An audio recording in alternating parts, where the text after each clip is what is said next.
आप क्या कहना चाहते हैं? बिहार चुनाव, जैसा कि हमारे राष्ट्रीय अध्यक्ष महोदय माननीय नीतीश कुमार 7वीं बार मुख्यमंत्री बनने जा रहे हैं, आपने देखा होगा जब वो मंच पे जाते हैं सिर्फ विकास की बात नहीं, जो उन्होंने काम किए उसके कहने पर उनको भरोसा था। मेरी बात जब मैं अपने मेन लोगों से बात करता था उत्तर प्रदेश की, वहाँ बड़ा मैसेज गलत आ रहा है, हम लोगों की ड्यूटी भी रही थी धरातल पे। हम लोगों ने देखा था कि पब्लिक धरातल में उन्होंने जो काम किए हैं उसका रिजल्ट आना था। और बिहार की जनता को धन्यवाद देना चाहता हूँ कि उन्होंने सारी लफबाजियों को ना सुनकर, फेक नौकरियों के बारे में ना जानकर, बहुत खामोशी से जो वोटिंग की है उसका मैं उनको धन्यवाद देना चाहता हूँ। और बिहार का चुनाव एक ऐसा चुनाव था जिस पर पूरे विश्व की नजर लगी हुई थी, क्योंकि लगातार आप मुख्यमंत्री बने, आप तभी बन सकते हैं जब आपने जड़ पे काम।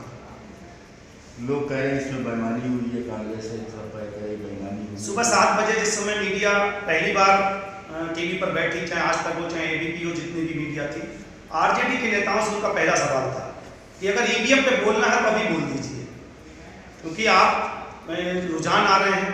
फिर जब 8:30 बजे रुझान आने लगे, वो 55 पे पहुंच गए, जेडीयू केवल 17-18 सीटों पे थी, तब भी लगातार सवाल किया गया। लेकिन जब आप जीत रहे होते हैं तो ईवीएम से कोई मतलब नहीं होता है, और जब आप अचानक हारने लगते हैं तो आप ईवीएम की तरफ मुड़ जाते हैं। यही रहा है। आपको क्या लगता है कि जैसे महाराष्ट्र में होगा, आप बिहार में भी बीजेपी यही करेगी? बहुत कुछ हो सकता है। आप राजनीति में सारी चीजें हो सकती हैं, मैं इस पर क्लेम करना नहीं चाहता। महाराष्ट्र में यही चीज थी कि उद्धव जो है वो कम 55 सीटों पे थी, भाजपा ज्यादा थी। यहाँ भी बिहार में भी कोई कंडीशन है, आप समझ लीजिए। हो सकता है यहाँ भी भाजपा आपके साथ राजनीति खेले और कहे कि हमारा कोई मुख्यमंत्री होना चाहिए। इस पे आप क्या कहेंगे? आप लोग सब लोग योग्य हैं, लेकिन मैं आपको 10,001% कहना चाहता हूँ कि माननीय नीतीश कुमार उद्धव ठाकरे जैसे नेतृत्व नहीं करते हैं। हम कोई छल कपट पाप से राजनीति में नहीं आए। 15 साल से लगातार 40 साल से बिहार की राजनीति माननीय नीतीश कुमार के चारों तरफ घूम रही है, और माननीय नीतीश कुमार कोई हल्का फुल्का चेहरा नहीं है। ये बात अलग है कि वो उत्तर प्रदेश से बाहर निकलने की उन्होंने कोशिश नहीं की। हमने मेघालय में विधायक बनाया, मेघालय हमारे दम पे सरकार चल रही है, विधायक के दम पर भारतीय जनता पार्टी की सरकार है। रही बात, क्योंकि राजनीति में संभावनाएं कुछ भी हो सकती हैं, लेकिन हमारा नेतृत्व इतना कमजोर नहीं है कि उसको कोई बहुत आसानी से करे। सीट बराबर मिलने के बावजूद क्या कारण है कि जेडीयू नीचे भाजपा ऊपर है? लोक जनशक्ति पार्टी के, क्योंकि माननीय रामविलास पासवान लगातार हमारे साथ रहे, लेकिन एलजेपी के जो नया नेतृत्व जब उभरता है तो उसको लगता है कि मैं किसी के नीचे क्यों काम करूं, मैं खुद मुखिया बन सकता हूं।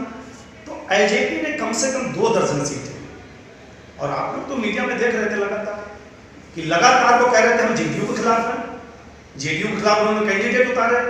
डेफिनेट रूप से अगर हमारा 10 हाथ हैं, 10 उंगली हैं, एक उंगली अचानक हमें कमजोर करती है तो कुछ ना कुछ तो उसका रिजल्ट पर परिणाम पड़ता था। एलजेपी की वजह से हम 2 ज्यादा सीटें भाई, ऐसा तो नहीं कि नीतीश जी भी मोदी गवर्नमेंट मोदी रथ पे सवार होकर सीएम बने? कोई बड़ी बात नहीं, ये आप कह सकते हैं, ये आप बिल्कुल स्टेटमेंट कह सकते हैं, लेकिन कोई पहली बार नहीं है।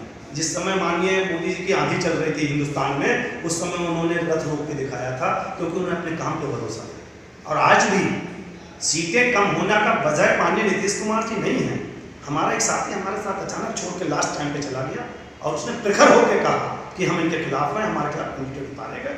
10-10, 5-5 हज़ार वोट, क्योंकि विधानसभा के चुनाव 2-3 हज़ार वोटों से आगे पीछे हो जाते हैं, इस वजह से हम कुछ चुनाव हार गए। लेकिन इसका मतलब ये नहीं कि हम इतने कमजोर हो जाएं कि कोई हमें ऐसे ही छोड़